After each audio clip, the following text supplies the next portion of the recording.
From beautiful downtown Millheim, in the smack-dab center of the Keystone State, this is Lou Bryson with Seen Through a Glass, the podcast that's mostly about food and drink in central Pennsylvania. Welcome to episode 75, a big rich bowl of stew. I love soups and chowders. Even a simple bowl of rich broth can be good. Episode 30, with Jillian Lee, the soup wizard at Otto's Pub, was one of my favorites. I may have mentioned that a big snowfall always brings back memories of my father, the science teacher, as happy as the kids with the prospect of a snow day, when he would always cook up a big pot of beef vegetable soup. But stew may have an even more meaningful place in my life. A stew can be a very simple, almost pedestrian thing. The Scottish favorite, stovies, is literally leftover Sunday roast dinner cooked with drippings and stock.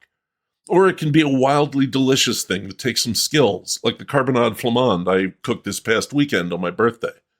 It all depends on what you want to do.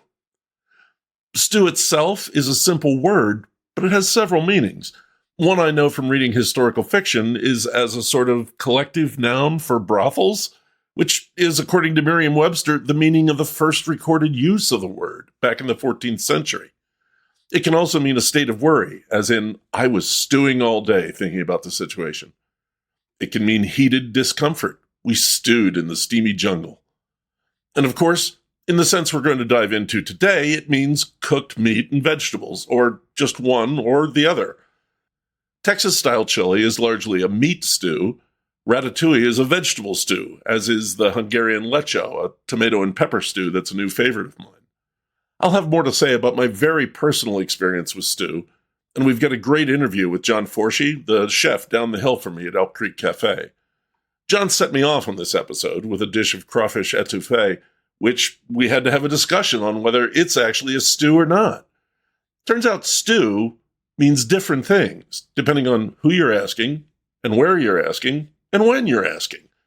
And that's the kind of stuff I just love to talk about. And we will. But first, here's what I'm drinking today. What I'm drinking today is Ommegang Abbey Double, one of the two beers I used to make the carbonade I just mentioned. I got a 4-pack of it, used one, and had 2 more with the stew. This one's left. It weighs in at 8.2% ABV and is spiced with gentle amounts of licorice root, orange peel, and unnamed additional spices. They are, I can tell you, almost seamlessly blended with the overall character of the beer, making it, well, we'll see shortly. It is also technically a Belgian beer, even though it is brewed in Cooperstown, New York. The brewery is owned by Belgian brewer Duvel Moortgat, an original investor that bought out the brewery founders, Don Feinberg and Wendy Littlefield, in 2003. Don and Wendy are friends of mine, and Don gave me an incredible interview that changed my life back in the 1990s. I should dig up the important parts and repost them on the website. Anyway, this is one of Ommegang's original beers. Back in the day, it came in warm-conditioned, corked and caged 750-milliliter bottles, a special occasion beer. Now, it's in 12-ounce bottles, which encourages me to have one anytime at all. Like now. The Ommegang Double pours a dark brown with a bit of garnet around the edges to it. Beautiful head of tan foam that is just hanging right in there. I've got a pretty clean glass, and the foam is not going away. The aroma is, there's a little bit of that orange peel I can smell, and some nice dark malt. Really smells like a cake. Wow, that's a little bit on the cold side. Should have let that warm up some, but the nice thing about the spices in this beer is that you've got the dark, brown, rich malt cake of the Abbey Double with just that little bit of fruitiness, but then the spices and the orange peel and the licorice root around the edge really kind of sharpen it up, keep it from being a dull, really has a nice lightening effect to it. And you know, it doesn't drink like 8.2%, that's for sure. I would guess this was somewhere in the 6 range. Dangerously drinkable, as we say. Yeah. I don't really know that I'm getting licorice root. There might be some on the back end, but that's a nice rich beer with enough brightness to it to keep it light and drinkable. That's magic. That's well done. I haven't had that for a while. Might have to get some more. Meanwhile, here's your smack dab in the center, sponsored by the Happy Valley Adventure Bureau. I literally find my part of Happy Valley inspiring every day. I look out the back door and see where the Milheim Narrows opens a leafy window into Brush Valley, which is often experiencing quite different weather just a mile away. Or out my front door and down Main Street, Milheim, there's a brew pub, a winery, the hotel bar, a great butcher, a new bakery, and fun shops, with the wild beauty of state parks and fishing in Penns Creek just down the pike. Every day is an adventure. Which one will I choose today? Well, if you're looking for that kind of inspiration, you should have a look at the new 2026 Inspiration Guide from the Happy Valley Adventure Bureau. It's like walking out my front door, but with all of Center County waiting for you. The Inspiration Guide features some of the best from each of the other Happy Valley Adventure Bureau guides. Small towns, festivals, our great state parks, museums, and of course, our restaurants, wineries, and breweries. It's got the top attractions in Center County, all in one place, designed to catch your eye and whet your appetite for more. Like it says, inspiration. I get it every day here, and you can too. Get the guide. Click on the Explore tab on the happyvalley.com website, and then select Happy Valley Guides. The new Inspiration Guide is right there, along with the guides from previous years. And don't overlook them. Like me, they're just a little older, not less amazing. Now, stew isn't just a favorite meal and thing to cook for me. It's a foundational dish in my cooking education.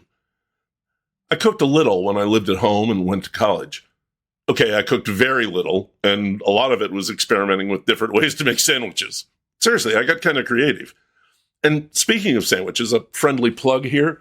If innovative sandwich making interests you, if you'd like to learn how to make regional specialty sandwiches like the Polish Luther or the Diablo sandwich from Smokey and the Bandit, I'd like to recommend Bounded by Buns, a blog that's only about making world-class sandwiches, written, researched, and demonstrated by my friend Jonathan Surratt. I think I've only made a suggested sandwich from the blog twice, but I eagerly read each new post. They're just fun. Don't worry, I'll put a link in the show notes. Right, where were we? I was getting out of college and going to grad school at Carnegie Mellon University in Pittsburgh. I had an off-campus apartment with a tiny kitchen. I think the most adventurous thing I made was something I wrote down in the cooking journal my mother gave me as tomato pepper chicken, because that was about what it was, with some salt and oregano. It was a lean year. So I took a year off after grad school, I made some money, and went back to school at Catholic University for my library degree. But I was on meal plan again and didn't really cook at all, except for the occasional instant ramen. 3 years later, I was out and fully on my own, working as a librarian in Kentucky. Cooking was mostly still things like frying burgers, baked potatoes, and salad. And then something got me ambitious. I can't remember what. Probably a girl at that time. I don't remember. But I started cooking, and suddenly I couldn't wait to start messing around with recipes. Which is how I came to be visiting at my friend Bobby's house in Utica, New York, on a spectacularly frigid weekend when the temperature never got above 2 degrees, making boeuf bourguignon.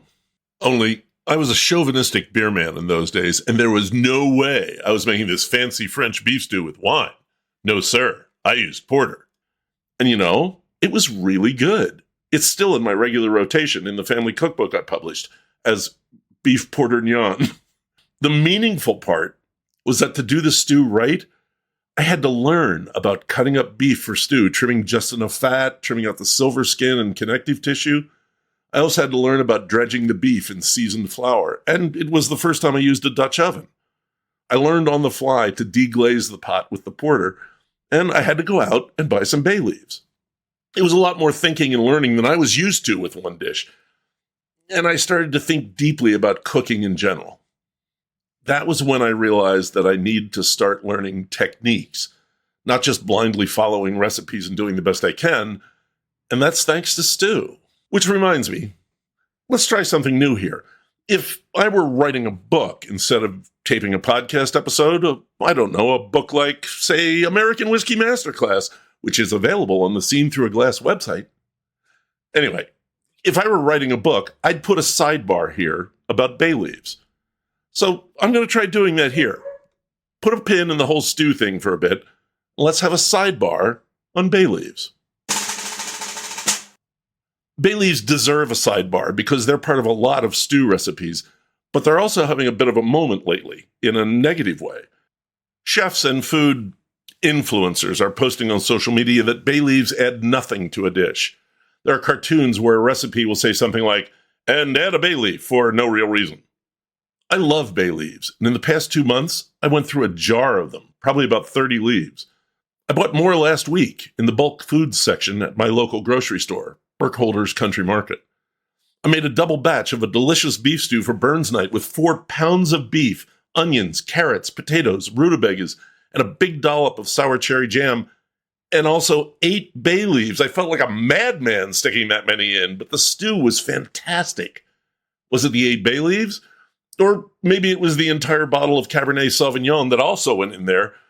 Beats me, but I added the bay leaves again when we made it a second time a week later. Why do I always add bay leaves? It goes back to that beef bourguignon I made in Utica almost 40 years ago. Adding 2 bay leaves, fresh from the store, added something I'd never known was missing. My mother never used bay leaves, at least not so far as my sister or I remember. I would use bay leaves from that day forward. People talk about a eucalyptus-like smell or savory mint and urge you to boil a bay leaf in water and smell it to see what it adds. Of course, I did that, and while there is a similarity to eucalyptus, it reminded me of the time I was sitting with a bunch of beer and food writers at a big table and someone said, "Describe the flavor of cloves without saying the word clove." Now, it didn't help that we were newly arrived in the Czech Republic and we're all badly jet-lagged and about 3 beers in, but it's hard. So it is with the smell of bay leaves. They smell like bay leaves. Which leads me to think of them like honey in beer, or like the tiny amount of smoked malt Victory Brewing used to put in their double bock. You don't actually taste honey or smoke, but the beer is richer, fuller, more interesting. That's what bay leaves bring. And if you've ever found a bay leaf in a spoonful of stew or soup, I hope you didn't swallow it. Despite what you may have heard, they're not in the least bit toxic, but the prickly leaves and stiff stems can do real harm to your esophageal lining. Take them out, or at the very least, warn your dinner guests before serving. That said, I know my wife's family is not the only ones who laughingly say it's good luck to find the bay leaf in stew. My father-in-law, Kurt Childs, seemed to have a knack for it. You may not ever find the bay leaf in your stew, though, because there are ground-up bay leaves where you may not even know about them. The first place I found them was in Penzeys Bavarian Seasoning Blend, my go-to ad for roasted potatoes. Bay leaves are also an essential component in Maryland's beloved Old Bay seasoning, originally created by a German immigrant, so I guess there's a connection with the Bavarian. And in Filipino adobo. They're also often included in garam masala, the Indian spice blend.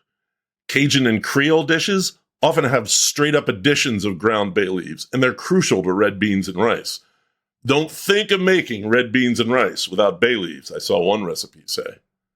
Funny thing, as I was working on this episode, I ducked out to check my email, and there was a recipe for chicken soup, and there were 2 bay leaves showing in the photo. They're everywhere. Go get you some bay leaves. They really are good for up to 2 years if you keep them sealed. Even better to keep them in the freezer. Use them, and see if your stews aren't just a little more that. Hey, there's our first sidebar. May do it again, but I won't overdo it. Promise. I mentioned our family cookbook. There's a section on stews in there. There's the carbonade flamande I'm going to tell you about cooking after the interview. The pork ragout I've already told you about, and the recipe's up on the website. Another stew I developed on my own with pork and eggplant. A wildly kitchen sink goulash recipe I got out of a Bruce Aidel's cookbook. A simple lentil and smoked sausage dish that, yes, has bay leaves in it. My father-in-law's West Texas venison stew. There's also chili, my chili recipe, and that's another thing about stew that I'll talk to Jon about in the interview. Is chili stew, or is it a kind of stew that we call chili? We came down on the latter, deciding that chili is a branch of stew with all its variations. Vegetable stews, like ratatouille and lechko, are another branch, and they're more revealing of the problem of nomenclature when it comes to stew. What is a stew versus a soup? And that thing in the middle, chowder. Like I said, I love picking this stuff apart. Some sources will tell you that soups are thinner, that stews are cooked longer, that chowders are cream-based. To which I say, bisques are often quite thick, vegetable stews are not cooked for hours, and Manhattan clam chowder? Cream? As Rosanna Dana would say, it's always something. And I could spend the next half hour coming up with exceptions to any rule you could quote me about these three things. I'm good at that.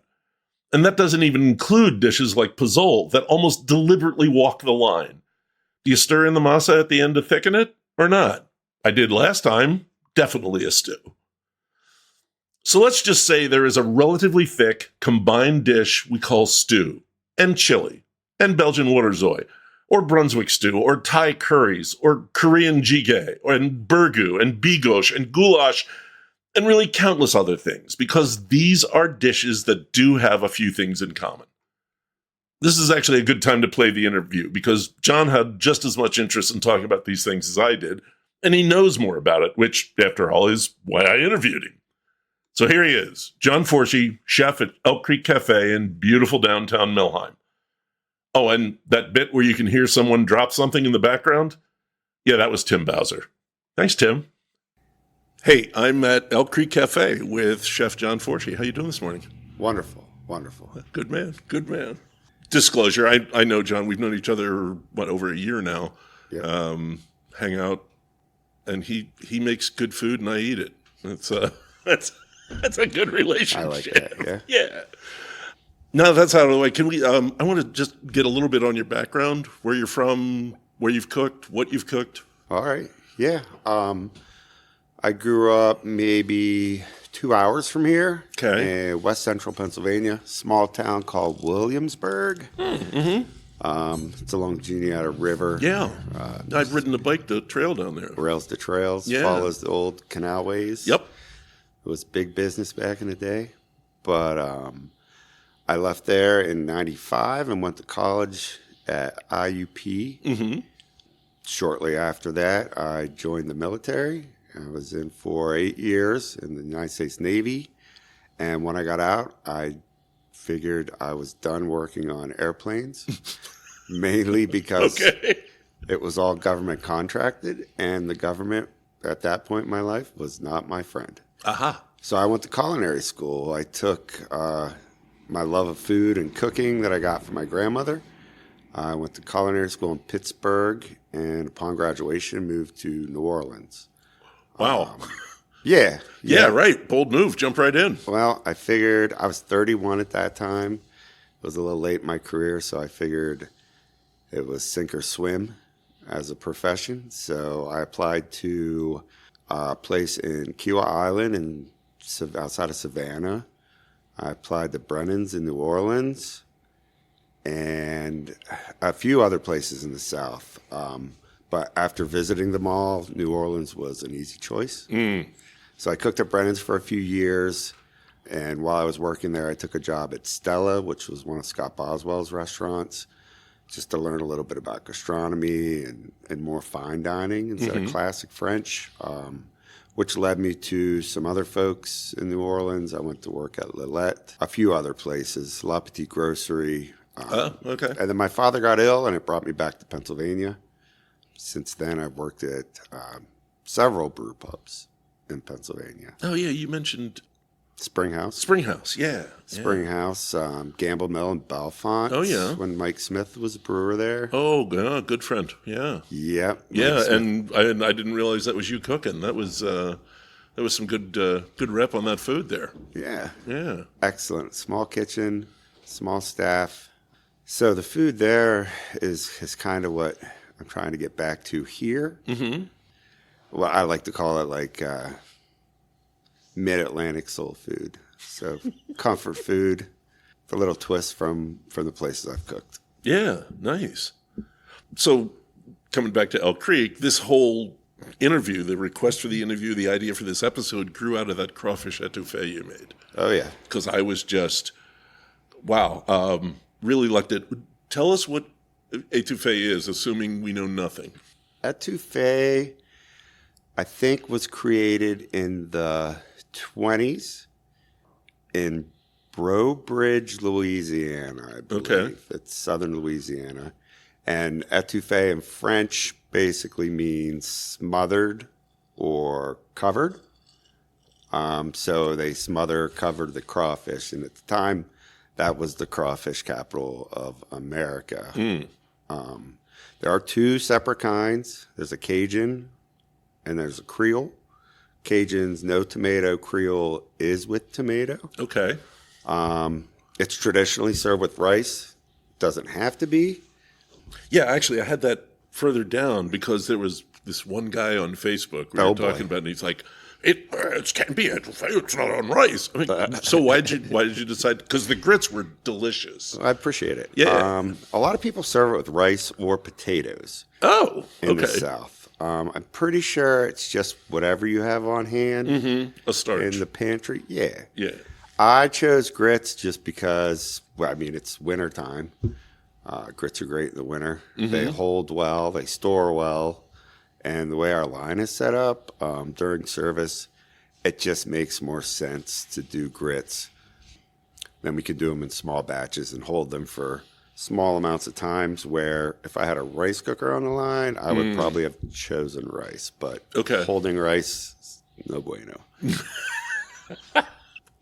When I started reading about it, because I wanted to know more after I'd had it and enjoyed the hell out of it. I mean, I'd had it before, but I never really thought about it. Mm-hmm. And everybody was pretty adamant that it was not a stew. And yet, when it's on my plate, it sure looked and tasted like stew. It's not stew because you can't really stew seafood? Is that? I think that's the idea. I mean, there's two common mistakes when making étouffée is if you over brown your roux, and then you're going towards a brick roux, more like a gumbo, or overcooking your fish, your crawfish, or your shrimp. So and I then think they just get tough? Is that? Yeah. Rubbery. I would say that's the only thing that keeps it from being a stew. Okay. But yeah, stews are thicker than soups, so I think it would be closer to a stew than a soup. Yeah. Yeah, I mean, we were talking about this a little bit before I turned on the machine, the whole soup versus stew thing. And then, I mean, we might as well get into that. What makes a dish a stew and not, I don't know, a chowder or a soup or chunky gravy? I don't know. Well, I mean, I think what you just said, chunky gravy is kind of what constitutes a stew. A stew is generally thicker and has larger chunks of ingredients. Okay. So, for instance, rather than grinding your, beef per se, you would want to chunk it up. Okay, so a bisque is thick, but it's not a stew. Correct. Okay. Bisques traditionally are just one base liquid with garnish added to it. So there's really nothing like what I would call like an inlay garnish in a. What's that? I mean, I use the word inlay garnish. For instance, when you're doing like a pate. That's just a John term. Is that what you're telling me? Kind of. Okay. Like think sushi. Think like the little cucumber sticks and the little avocado. Okay. That'd be an inlay garnish. So something that's folded into the finished product. Yeah. So as far as bisque goes, it's mostly just a smooth thing. And then if you fold in some actual chunks of what you made okay, that would be more a garnish. Got it. Yep. Got it.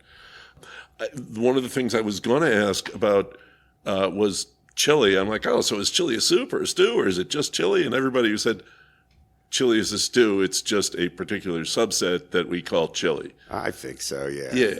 Yeah. I remember when our kids were young, my daughter was like, I don't like chili. And I made it one day and I said, we have a spicy beef and bean stew tonight. So, which is, actually, that's what we call it now. And it worked. Yeah. It worked. Yeah, until she decided she didn't like beans at all. And then, so now she doesn't eat it. Yeah. Yeah, I like this conversation. It's kind of is a hot dog a sandwich? Or just a hot dog. Hot dog sandwich. Hot dog sandwich. See, nobody ever says that. No. Yeah. On the other hand, in Philly, they never say a cheesesteak sandwich either, and it's definitely a sandwich.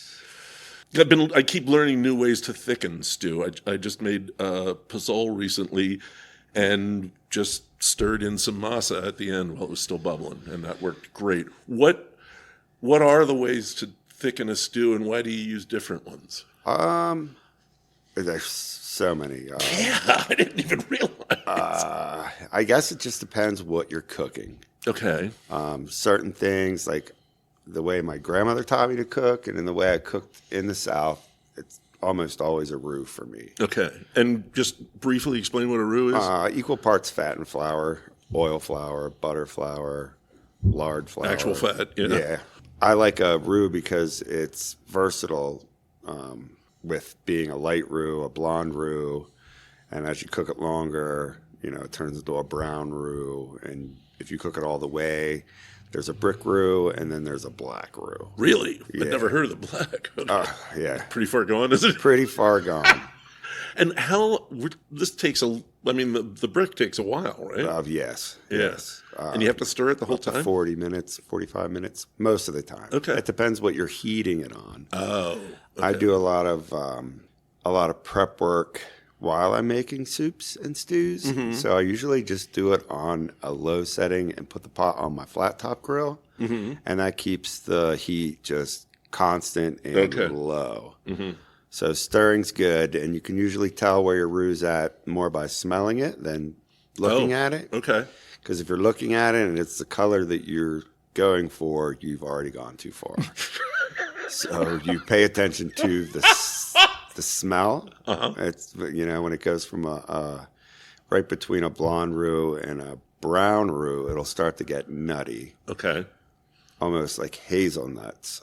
But the further you cook it, the richer that smell gets. But as far as thickeners go, I try to stick to a roux. Mm-hmm. There's some people use cornstarch, some people use arrowroot. I tend not to use either one of those things. Yeah, I never really liked the cornstarch. It kind of gives it a nice sheen. Yeah, it sure does. But the flavor and the smoothness of the sauce kind of is affected.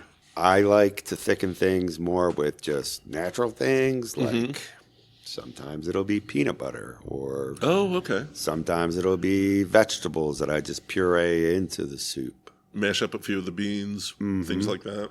And then there's always just cooking it to thicken. Right, just boiling out some of the... Reducing it. Yeah. You had mentioned masa. Mm-hmm. A lot of people put rice in their things to thicken it. Mm-hmm. Just like throw a potato in your pot. Yeah, you can always pull it back out, but that starch is gonna thicken things up. Yeah, it's like the pasta water thing. The pasta water is another good example. Yeah. Yep. That's pretty cool. Okay, Burns night a couple weeks ago. I made a beef stew for it, and they said it was Scottish. I'm not sure what made it Scottish. I think putting the little bit of jelly in it, because it was supposed to be red currant, and all I had was sour cherry. Anyway, I baked it in a Dutch oven, and in the oven, and it just tastes different. What's going on there? Is it just because the caramelization off the... I don't know. I would think so. There's several things that I do. If I'm making a soup or a stew, I'll do a braise with the protein, like a braised beef, just braising it off, pulling it out, letting it cool, and then adding that later on in the process of making the soup or the stew. I think that's it. It gets that Maillard effect, the browning. Oh, yeah. I think that's probably it. It's just a deeper version of that. Okay. Than, say, lightly flouring your beef and browning it off first. Yeah. Doesn't get that rich sear, I think, is the key there. So that would make sense. Okay. So going back to the étouffée. Gotcha. How do you make a seafood stew without the fish falling apart or the shellfish getting tough? It's just all timing? It's timing. Okay. It's timing. I will when I make an étouffée, if I'm going to add shrimp, I don't do it till the end. Okay. Crawfish, on the other hand, I throw the tails in with the vegetables before the flour goes in. This is shelled or Unshelled. unshelled? Okay. Unshelled. So make my roux with the vegetables and the tails in it. Add my liquids. And as soon as it comes up to where those vegetables and the tails are starting to separate in the pot, in the liquid, I fish those tails out and I add them back in. Oh, okay. On a service, yeah. Okay. Yep. So you're getting the flavor and you're par cooking the fish just to add per order. So, 2 order per se. Yeah. Yep. Yeah, but you're still getting that nice flavor from the shells and. Oh yeah. Yeah. Yep. Now, you make a number of really good vegetarian dishes here. Vegetable stew, like a ratatouille. What are you doing there? What's different? How do you make a stew without meat? Tomato paste. Okay. So tomato paste. A lot of the job's already done. It'll add thickness. It'll add richness. Okay. A lot of those notes that, say, a normal protein would give you as far as something being rich. It's hard to achieve with just vegetables unless you're throwing charred onions or something in there. Okay. So my easy answer on that would be tomato paste. Gotcha. Okay. And what about when you're doing something with grains? That's tricky. Okay. Grains and things I tend to add as a garnish. So, for instance, say it's rice or couscous or something, I would have it par cooked, and then my soup cooked separately. Separately, you par cook it separately. Yeah. So then I would add my grains to the bowl before I ladle the soup in there. Okay. So the heat of the soup warms up. Finishes it. Mm-hmm. Gotcha. Otherwise, your grains will balloon and they'll puff, and the texture will be off, and it tastes like you're chewing on laundry or something. Yeah. Barley can get like that. Mm-hmm. Yeah. Barley can be great. Can also be nasty. Yeah. Bulgur, barley. Yeah. All those things. Yeah. Spicing. When do you put the spices to it? All through it, or? I tend to, but again, it depends on what you're making. Okay. If you're talking étouffée, I usually add my version of like a Louisiana or Cajun spice or Creole spice to my vegetables as I'm sweating them. And then I'll add more to taste at the end. Other things, for instance, like a vegetable soup of some sort, I really want it to taste like what it is. I want a celery soup to taste like right. celery. Okay. So I'll make the soup and then season it after it's finished. Okay. Just with complementing spices, not so much seasoning. Yeah, so you don't want like a thyme soup. Correct. You want the vegetable. Yeah. Okay. Most of my seasoning, the spices, the herbs and things are done prior to making the soup when I make the stock. So, for instance, a vegetable stock or a chicken stock, I put all my herbs and everything in there then. And then a lot of it's done. Mm-hmm. Okay. All Yeah. right. Makes sense. National and ethnic differences. We talked a little bit about borscht. When I think of stews and different cuisines, I think of things like Hungarian goulash or leshko. Germans use a lot of bacon and fruit. Moroccans, the tagine. Yeah. Is that just different ingredients, or is there a whole different idea to it? I think it stems from what's available in those parts of the world. Right. At different times of the year sometimes, you mentioned because dried fruit and bacon you can do any time of the year. Mm-hmm. Yeah. You mentioned Hungarian. There's a lot of paprika involved in Hungarian food. I spent some time in Southeast Asia, which was really interesting, the cuisine there, because it is kind of a melding point for all of Asia, Eurasia. People end up in Southeast Asia for several reasons, but they all bring their own little spin on the food. Mm-hmm. So there is not really, Singapore isn't really known for A particular? A certain thing. They're known for a merlion. They're not known for a Singapore stew. Maybe a Singapore sling. Yeah. That's another story. Right. The Raffles Hotel. Yeah. Which I've had one there. Oh, nice. Or Very two. nice. Yeah, but I think it's all based on, the climate, what they can successfully grow there, what they can successfully store there, produce that they're able to raise, I love eating goat, and I think goat is probably more widely used as a protein in the world than beef, believe it or not. Mm-hmm. And goat's beautiful to cook, beautiful to eat. Well, it's funny. The only place I've ever had goat is New York City. I've had it several times, but it's the only place I ever see it. When I was at Gamble Mill, I used to buy 2 goats a year. Okay. From this place in Center Hall. No kidding. Yeah, I can't remember the name of it to save me. Like a farmer? Yeah. And I would split them with Zola, which was a restaurant downtown in State College at the time. But it's super good. I think they have goat at that international market, Hamilton Square. I think so. I think so. Yeah. But yeah, I wish we used more of that. That's something, as far as brewery goes, it goes well with beer. Almost better than beef. Yeah, pretty much every place I've had it has either been just like a little tiny cafe or a bar. Right. And it is really good.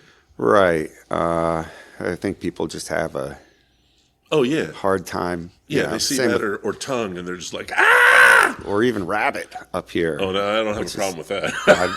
I love cooking and eating rabbit. Yeah. First time I had rabbit was at a Cuban place in D.C. Oh, wow. God, that was good. Yeah. Yeah.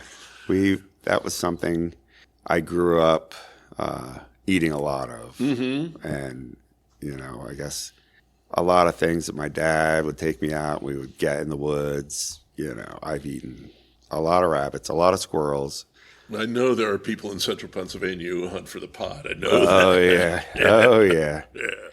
But my father ended up, after I moved away and came back, he had dozens of rabbits that he was raising. Oh, that he was raising. Okay. Yeah. So we had a joke that I would come see him for his birthday every year, which in turn lined up with like harvest time because he became friends with the rabbits and didn't want to kill them all of a sudden. So he freaked you in. And that was my job, processing the rabbits. But I got pretty slick at it, breaking them down. There's more to a rabbit than people think. A little 2 or 3 pound critter. Mm-hmm. That's something I'd like to do here. It's just a matter of finding a sustainable source. Yeah. A lot of rabbits served in this country come from Asia, and really, you're running into those issues of like, well, how long has this little guy been frozen? Yeah. Or thawed and frozen. Yeah, right. Yeah. So I didn't realize that. Mm-hmm. Wow. Huh. Okay, just to wrap up, coming back to stew. Why do we like stew? What is it about stew that's appealing? Other than they taste awesome. Yeah, I think it's the simplicity of it. It's a one bowl thing. It's relatable. It doesn't have to be fancy. In the wintertime, it's just like a hug, Yeah. It can be something really, really almost pedestrian, and yet it can be, well, like that étouffée you made. Yeah, just something really just cooked well and cooked thoughtfully. These are things that have been made with just whatever's on hand forever, and I think that's the beauty of it. That's the kind of cooking that I grew up with is what I call poor people food, which is take what you got. Yeah, my grandmother would make. She had nothing. She had 13 kids. She had a handicapped daughter, which kept her from working. Oh. So she would be tasked with cooking for this entire family, and somehow she would always have enough to hand out to the neighbors. Wow. So that's always been a very. She sounds like a saint. Yes. Yeah. She lived in a place called Poverty Hollow, and oh my God. I recently did a storytelling thing based on my grandmother. Mm-hmm. And I labeled her the patron saint of Poverty Hollow. Yep, she always had enough for everybody, and I don't know where she got it. Yeah, yeah, wow. Those are the kind of people we need in this world. Yeah, absolutely. Yeah. Jon, thank you. This has been a pleasure. Yeah, no problem. Appreciate it, man. I thank you. Take care. Now, important, you got that, right? At the end, when Jon said stew is poor people food? If you're making a really nice stew, rich and full of meat, or trimmed up fish with plenty of crab and shrimp, or wild mushrooms and wild rice, keep in mind that although those ingredients might be expensive now, you're cooking in that tradition of poor people food, because stew is about cooking cheap food for a lot of people, stretching what you have to feed many from one pot. Most stews, most classic stews, are made from cheap or free stuff. Long braised cuts of meat, slow roasted to melt the connective tissue, or meat you went out and hunted to feed the family, fish you caught, or that was so plentiful you could easily afford it. You make a broth with that and cook vegetables in it, and then thicken it with some other cheap thing. A bag of potatoes is still cheap food. Dried beans, wild mushrooms, tomatoes, in season or canned, it all stretches. With a little bit of spice and herb magic, it can make a stretched bowl of full belly taste wonderful. That's the real magic of stew, and why we love it, why I continue to hone my techniques and fill my repertoire with new ideas about stew. Stew has a history that crosses all cultures, much like sausage, or dumplings, or soups, or pies. It is the story of civilization, making food for many, a communal dish you can always say to one more person, a traveler, a neighbor, a guest, "Come, sit at the table, have some stew. There's more on the stove." And then you can turn up the burner a bit, pour in a little more water, another can of tomatoes, cut up some potatoes, add some oregano, and of course some bay leaves, maybe a couple strips of bacon or some navy beans, and soon, again, there'll be even more on the stove. It doesn't take much, just some stew magic. Let's talk about that carbonade flamande I mentioned. I made it for my birthday because I like it and I haven't had it for a while. We were going to go out for dinner, but decided we'd rather go out for brunch the next morning instead and cook the night of my birthday. I also wanted to go out day drinking. I wanted to research some new bars with Kathy that afternoon, so I did most of the cooking in the morning. I use a recipe for carbonades from Ruth Van Weerbeck's Everybody Eats Well in Belgium cookbook. I got to meet Ruth back in the 1990s when she was coming to Philly on a fairly regular basis. She's since moved to Chile, and I have to admit, I miss her. But it's a great book, and you should find a copy. I got 4 pounds of beef cubes from the Penns Valley Meat Market here in town. I dredged them in a pretty simple flour, salt, pepper mix, and then started browning them in a skillet with butter in batches so they didn't sweat. As they cooked, I thin-sliced 3 large Spanish onions.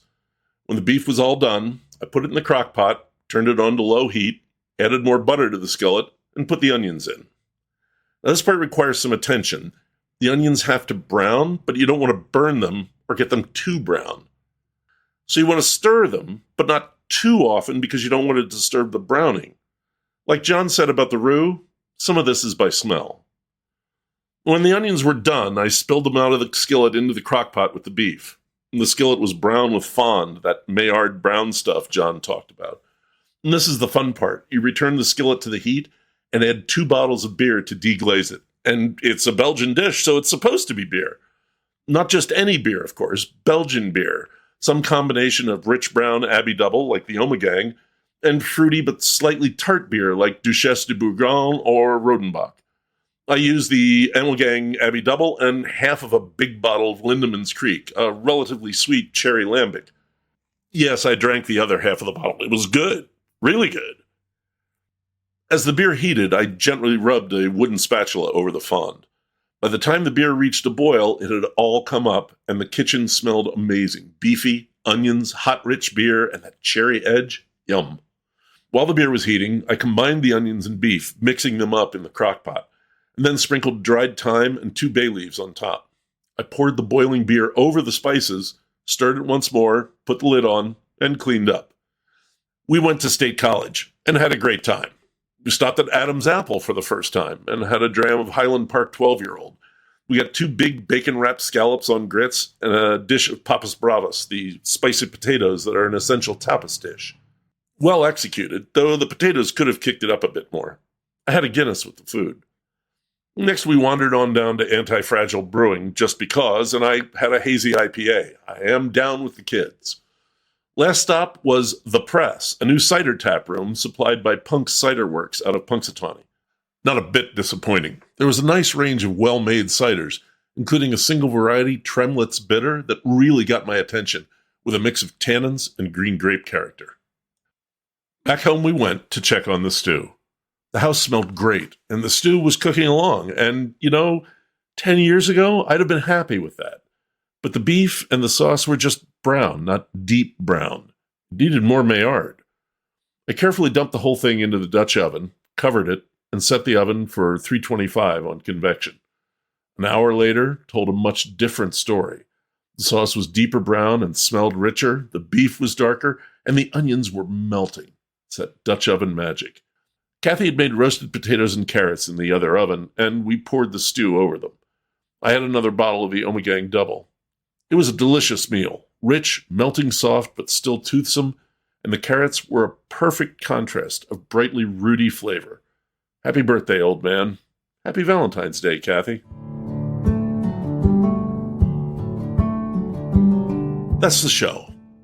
Thanks to Jon Forshey for the interview, and for many fantastic meals at Elk Creek. As always, you can find pictures for this episode on Instagram at Stag Podcast, and on Facebook at Seen Through a Glass. If you're listening to the show on the radio at WSOV, there are over 70 more episodes to enjoy at Spotify, Apple Podcasts, Podbean, any of the major podcast sources. John Thorne's book, Pot on the Fire, touches on the subject of perpetual stew, a pot always kept simmering on a stove for years, gaining incredible layers of flavor as it's eaten and new ingredients are added. It's a thread of legend throughout the written and oral tradition of gastronomy around the world. Thorne quotes food writer Roy Andries de Groot about one he came across in rural France. I asked our host how long the dish had been cooking. "It has been on our fire for 10 years, monsieur." Unbelievingly, I prodded. "In that time, how often had the pot been refilled?" "In 10 years, monsieur, the pot has never been empty. Each time we eat from it, we fill the pot up again with new ingredients, but the base remains the same. This is the concentration of flavor that forms the sauce." I asked about the wine in the pot. "It must be a good red Bordeaux, of course, and the vintage must be exactly as old as the dish." Thorne says, "It was at this point, I think, that I threw the book on the floor." I don't know, maybe it had something to do with my atrocious French accent. But then he admits that although every element in the story rings false, and that accepting it as fact was akin to believing in fairies, there is something beneath it that I nevertheless want to believe.